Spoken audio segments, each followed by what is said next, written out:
Did you know that your biggest competitor is not another coach? It's not another business. Very often it's complacency. And today I want to talk with you about how to help people get across the finish line towards what they want to achieve, even when they think things are pretty good. What's going on, guys? Uriel King here, CEO and founder of Healthpreneur. We help health professionals build scalable coaching businesses that transform our lives. And part of the reason why we do what we do is because we believe the medical system is broken. It's not a model. It's not a system that helps people get well. It enforces and reinforces people getting sick and sucking the life out of the world because of that. And we're on a mission to help amazing health professionals and coaches do things differently, get to the root cause of their clients' issues or their patients' issues to help empower them to better health, to better quality of lives. But the problem in this process is that a lot of people think that things are okay. Things are pretty good. And I've talked about this a lot in this #winning series, is living in the modern world, living in the Western world has a lot of amazing benefits, but it also has a lot of cons. Sometimes it's very advantageous to be in a really painful situation because you have no alternative other than to change. But when things are okay, when things are comfortable, when life is decent, well, there's not a lot of fire under our ass to do anything with that, to do anything about it. So I want to give you a couple examples, and I want to share with you how I would approach having conversations with clients or prospective clients about why what they're currently dealing with is not okay. So one of our clients helps parents whose kids have diabetes. And a couple of the conversations that we've had and kind of reviewing her conversations with them is that a lot of these parents think that it's okay for their kids to be dealing with this. Like, here's a 10-year-old or a 15-year-old and they've had diabetes for a year, 5 years, 10 years. And in reviewing some of these calls, I'm just looking at the parents and I'm like, number one, they are not the model of health. They're overweight. You can tell they don't have their shit together. But you can see it in their body language and their facial expressions. It's like they don't think it's that big of a deal. So you have, again, what arguably is a very manageable and reversible condition, yet is 100% self-induced, right? Let's be honest, type 2 diabetes, right? But then you have people that are just like, that's not that big of a deal. I've also had clients who have reviewed calls, because that's part of what I help them do, is get better in these conversations so they can ultimately help people transform their life. So reviewing a couple calls with one client who helps women over 40 lose weight, and two calls come to mind where both prospects they had said needed to lose 75 pounds, right? 70 to 75 pounds-ish, and ultimately not moving forward.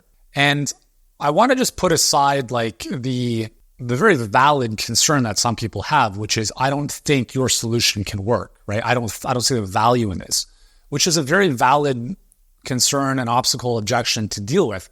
I want to just put that aside for a second. What I want to focus on is the fact that these women, in this particular case, think it's okay to be 75 pounds overweight. Because in one case, one of them said, you know what, we decided we're not going to move forward with this because we're doing kitchen renovations. I'm like, you knew you were doing kitchen renovations before the call, so why have the call? We had a conversation recently with someone who was doing fairly well in business. And this individual talked a lot about potential and wanting to reach, their potential. And when I look at that, I ask myself, well, what really motivates people to change? Is it potential or is it pain and problem in current situation? The answer is obvious. So what I want to share with you here is, how do you have a conversation with people that stirs up discomfort, that creates a bigger problem than they think they have? So there's two ways of looking at this. One is if we think of a spectrum, on one side of the spectrum, you have someone who has debilitating pain. They are very viscerally associated to the pain they're going through. They're 100 pounds overweight. They have, knee pain, hip pain, back pain, tennis elbow. They know they need to get out of this situation. It's objectively a pain in the ass, and subjectively to them, it's not okay. These individuals, not all of them, but a higher percentage perhaps, are willing to do something about it because they're in a shitty situation, and the higher the degree of perceived pain relative to the pain of perceived change, the more likely someone is to say yes. Now, on the other side of the spectrum is you've got people who they're doing okay. Maybe they've had a condition for a while. Maybe they've just come to terms with the fact that it's not that bad. Maybe, let's say in our case, their business is doing okay and they think that that's good enough. And what I encourage my clients or our clients to step into is, as coaches, is to challenge people based on their standards. In life, you don't get what you want. You get what you are willing to tolerate. And so for someone to tolerate being 75 pounds overweight, in my eyes, is unacceptable. And I'm not here to get into the whole conversation around big is beautiful and all that kind of stuff. That's whatever. But from a health perspective, there is no argument you can make to me or to anyone who understands the human body to say you have 75 extra pounds of fat, visceral fat around all of your major organs, all of that stuff. There is no argument you can make to say that there, in any world in which we live, that is remotely healthy. That, I think we're all on the same page with that, okay? So I'm not here to fat shame. I'm not here to do that stuff. I'm just here to say if you are largely overweight and it's pretty obvious, then why are we settling for that? And so what I love about coaching is the ability to challenge people from a place of love to say, are you okay with that? And I know this is hard. This is hard to ask people, right? One of our clients, some of our clients actually help with migraine headaches. And one of them in particular, he was mentioning that a bunch of the people that he speaks with are having migraines on a daily basis, every other day, for years. So my question is to them, do you think it's normal to suffer from migraines on a daily basis? Do you think that's a normal process of the human body? And the answer is no. And so what I'm trying to get at here is think about how you can ask your prospects or your clients on the inside, and I'll give you an example of that in a second, ask them questions that get them to question whether their situation is actually normal or considered okay or even remotely healthy.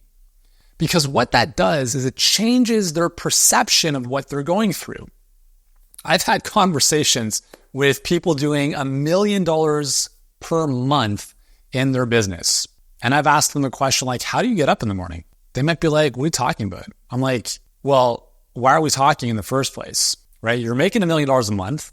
Something's working well, but there's obviously a problem, right? And here's the deal. So I want to talk a little more specifically about people who feel that things are pretty good. Pretty good. And these are the tough nuts to crack sometimes. And this is where I love having conversations. So there's two ways of doing this. One is you push them away. Number two is you challenge them. So let's use the example of someone who is overweight. Let's just use that as an example, okay? And I'm talking not 5 pounds, but let's look at 100 pounds overweight where it's very black and white obvious. This is not healthy.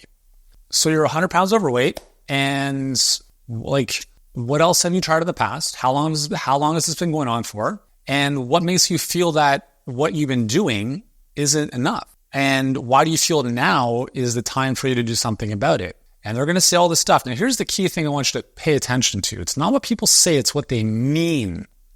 Because here's when you're on a Zoom call and you're seeing someone, you can pick up a lot in their unspoken communication, their body language, their facial expressions, and you'll get a sense as an example, they might say, well, yeah, I think it'd be good to do something about it. And I think this would be useful. And it's you think? And get if you feel any hesitation or uncertainty there, you got to call that out. You got to call out the elephant in the room. Because if you don't, it's going to trample you in the sense of they get to the end of the call and then they're going to say stuff like, this all sounds great. I just want to think about it. And then you get the email afterwards that says, thanks so much for your time, but I decided I'm going to stay fat or broke or whatever it is. So by bringing the unspoken truth to the surface, we can actually have the real conversation. So again, let's just go back to the person who's overweight. Again, 100 pounds overweight here. And we're saying, we're just not getting the sense that this person really actually wants to do anything about it. You can just pick up on the vibe, or they're just giving you really vague answers that there's no emotional charge around it. So if you're sensing this in the conversation, here's what I would do. I would pause, just a very awkward pause at whatever point of the conversation you feel is right. Mr. Prospect, can Can I be honest with you for a sec? Okay. So as you know, I've been doing this for a long time. And typically, most of the people I speak with are hell-bent on fixing this problem because they realize that it's a very big issue. But based on our conversation so far, I'm just not getting that sense from you. Am I completely off base? And that's all I'm going to say. So I put it back out there, and now that person's going to be like, well, yeah, you're kind of right. It's not that big of a deal. Huh, how so? Why did you book this call with me today? Or they're going to say, no, this is a fucking major problem. I got to solve this now. How so? Tell me more. Why not just keep doing what you're doing and push this down the road like a lot of unhealthy, overweight people do? Why not do, and this is where it starts to get interesting, okay? So number one is you challenge / push people away. You don't tell them you can help them, they can do this. You don't do the rah-rah stuff. You push them away. You challenge them, not from a place of being arrogant and abrasive. The tonality is like, I'm just a little bit confused here because I'm just not getting the sense this is that important to you. I mean, am I completely off base?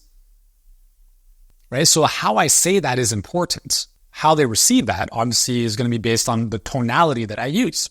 So we have to get the prospect moved. They have to be moved. Otherwise, they're not going to want to change. So when someone comes into a call with you, recognize that they have a problem. Your job is to give them a bigger problem. So if they think that they're 100 pounds overweight, it's a problem, but it's not that big of a deal. Your goal in the conversation is to stretch the gap to help them see that this is not okay. This is not okay. And whatever leverage you have to use there, maybe it's their kids, what kind of role model, do you think that this is a healthy role model for your kids to model?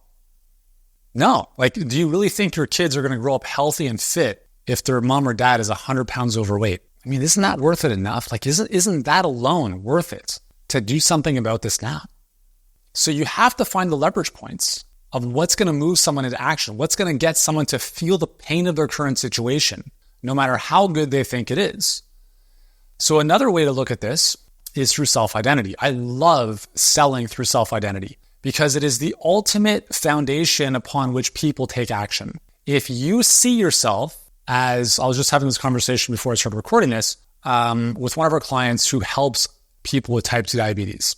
And he recognized that people that show up on the call who recently got diagnosed were better clients or eventual clients, they actually wanted to do something about it, than those who've had it for 10 plus years because they were shocked and devastated by the diagnosis versus those who've had it for 10 plus years are hopeless and full of despair.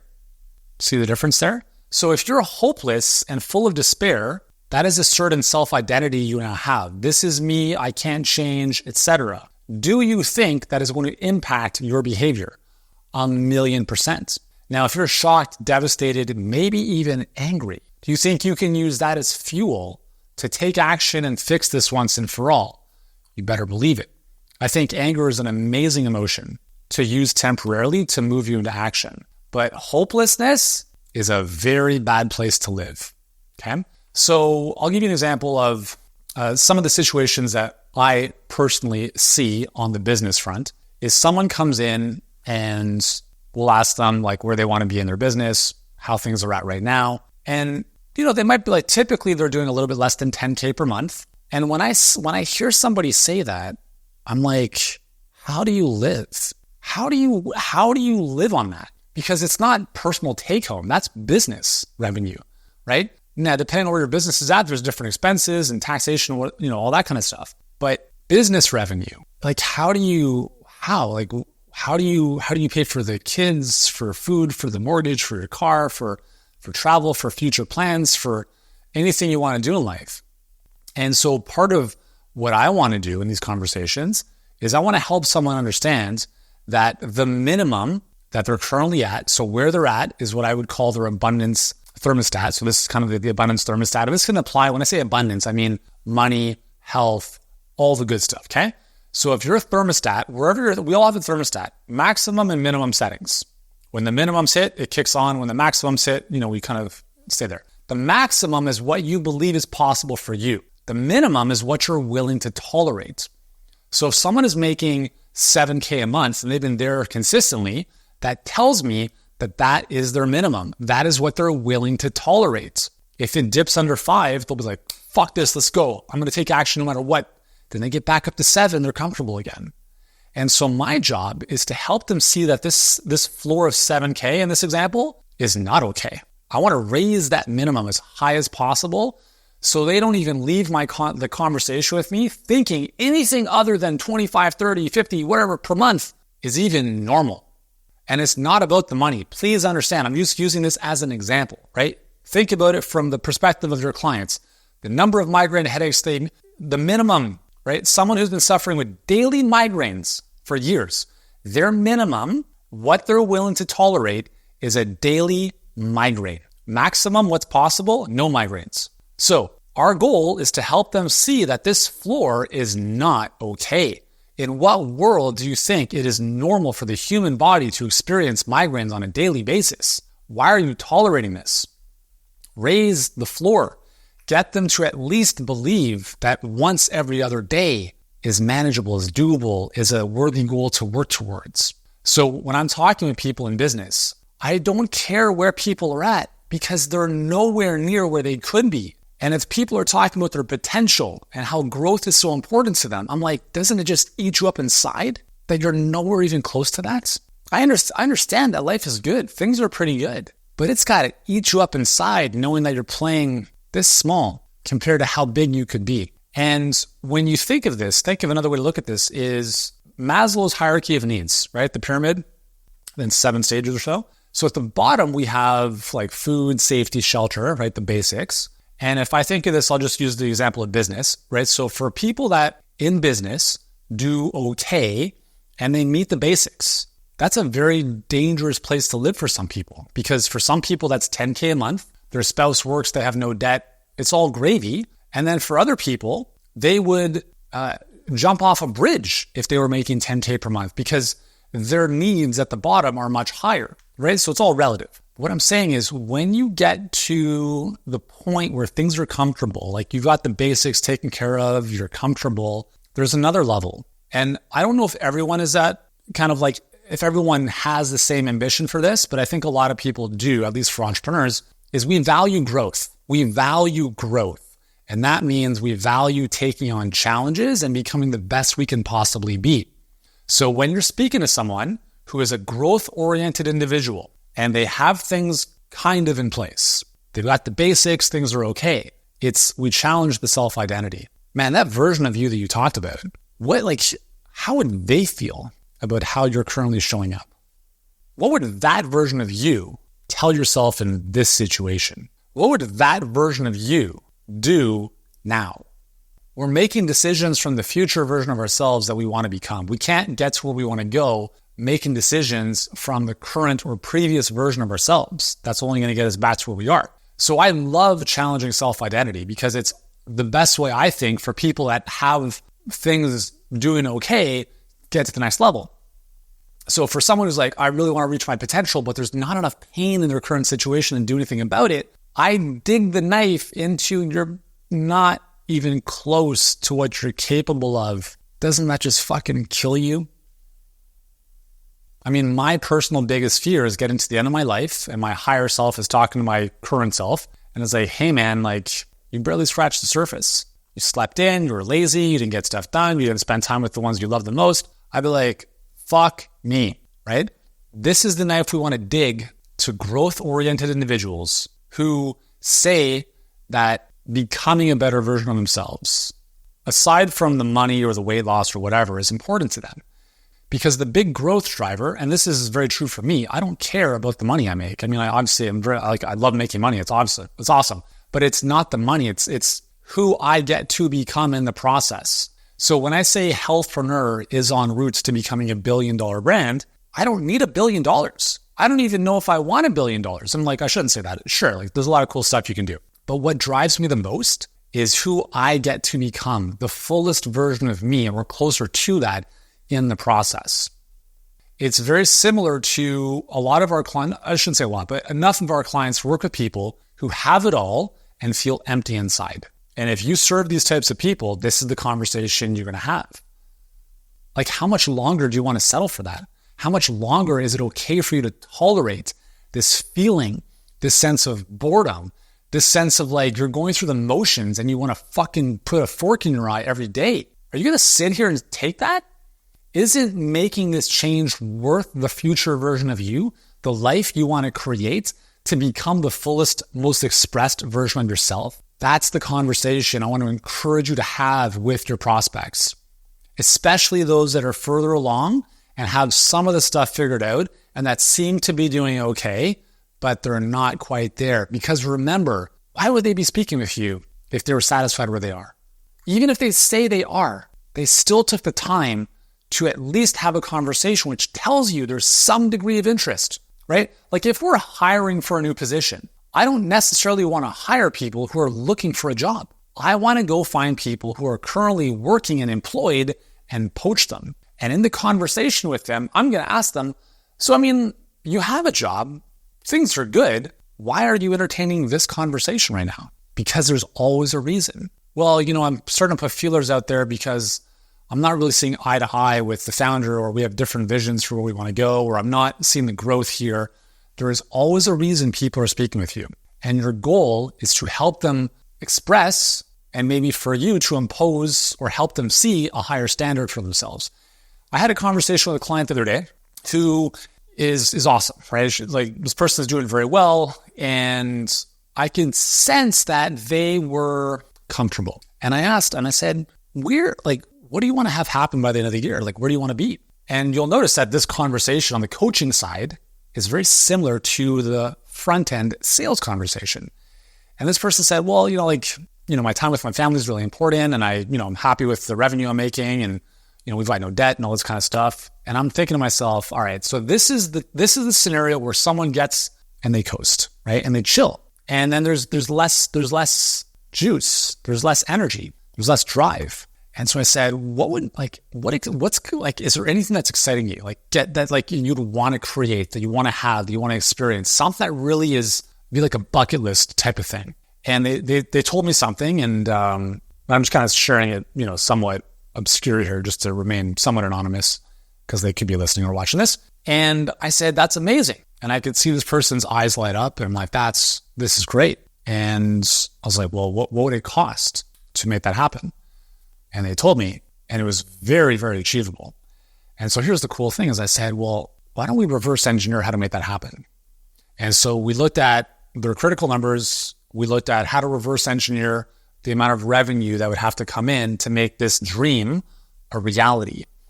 And what I was doing there was I was stretching their vision. Because remember, and I've shared this before, is if you think of the word intention, if you have a rubber band, and I wish I had one, maybe I'll just use this as an example. This is the remote for my walking desk treadmill.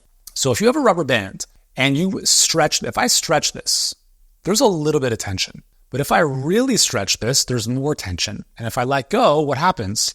It snaps back with more force. So when you set an intention that is bigger, there is more tension. And if there's more tension, then there is more energy. There's more potential energy. If we're thinking about physics, right? Potential and kinetic energy, there's more potential energy stored in that vision, in that tension. And every day that goes by that you are not where you want to be makes you feel uncomfortable. And so you move toward that, right? The universe is always looking for the path of least resistance. So the path of least resistance is to shorten the path to get where you want to go. But if you have a small intention, if you only have a small vision, well, there's not as much juice there. There's not as much energy. And therefore, why should I change? Because either the current situation right now is okay, or I don't have a big enough vision for myself. So what I want to do is two things, at least one of them, is I want to help you recognize that your current situation is not okay. It is not okay to be making 10K a month. It is not okay to be 100 pounds overweight. It is not okay to have migraines every single day. And I want to stretch your vision for what you think is possible. And in a way that you think that can be possible. So it's not even possible that it becomes probable for you. Because now what we're doing is we're making the pain of your current situation greater, and we're increasing the runway, the vision you have. And both of those create more of a gap. They create more tension, more energy. And this is what's required to actually do anything. At the start of this video, I said the biggest competitor you are facing is complacency.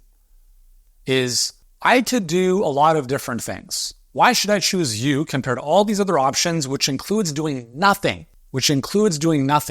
Complacency, apathy, that's the biggest competition you're facing.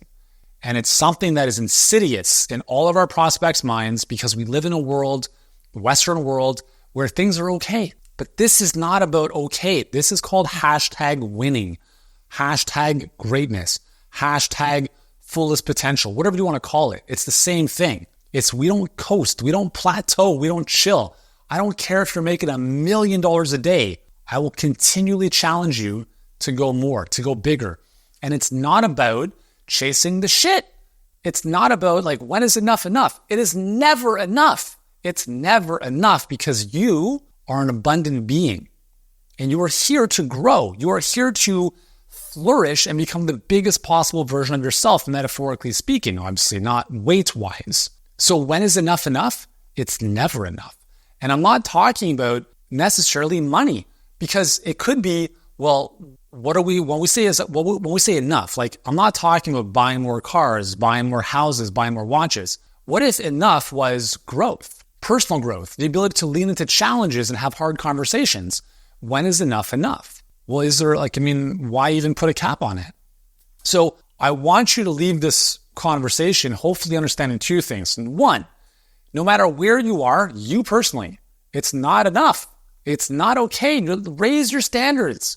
Raise your standards. And this also goes to me, right? This applies to me as well. I'm not just like some dude sitting on a soapbox. I need to raise my standards, okay? And I remind myself of this.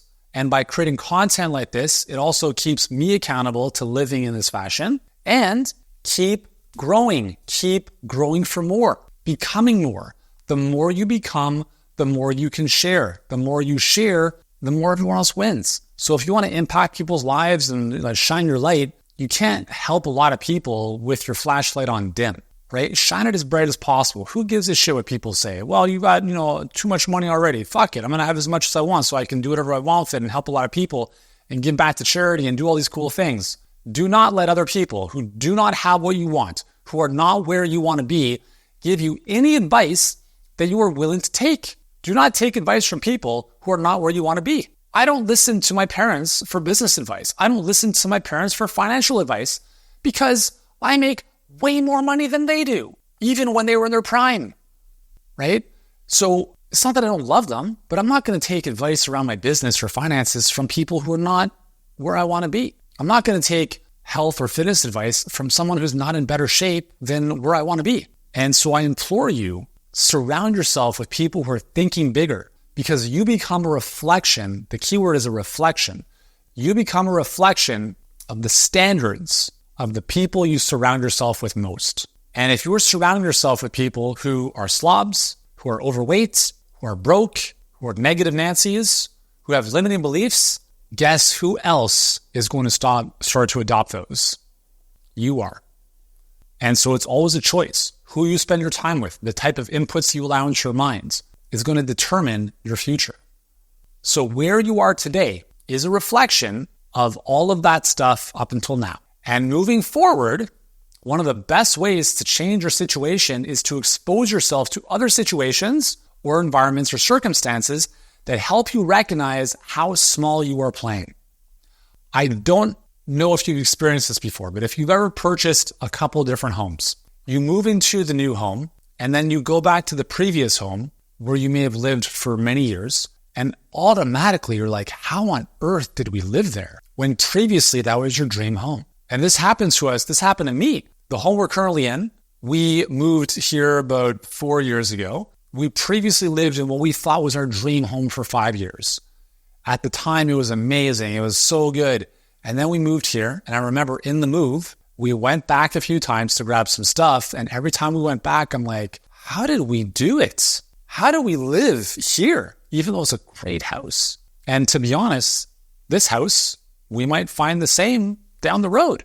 In the future. And that's okay. It's not about not being grateful. It's about understanding that you are expanding and you are growing, and put yourself in situations and environments that show you the beautiful abundance that this planet has to offer us. And I've talked about this many times, right?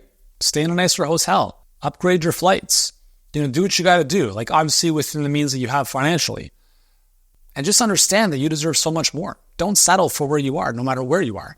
Okay? So anyways, I hope this conversation hits home with you in some way, shape, or form. If it does, you know the drill. Let me know in the comments below what you love most. While you're here, hit the subscribe button because I've got tons of other videos to help you become a better version of yourself, grow an amazing health business online, and most importantly, we're dropping 2 new videos a week to help you with those very things. You don't want to miss any of the stuff I've got coming your way. So hit the subscribe button, and I look forward to seeing you in the next video. There are only 3 types of people in this world, and only one of them achieves anything great in life. And I'm going to share exactly what that is, who that is, in today's video.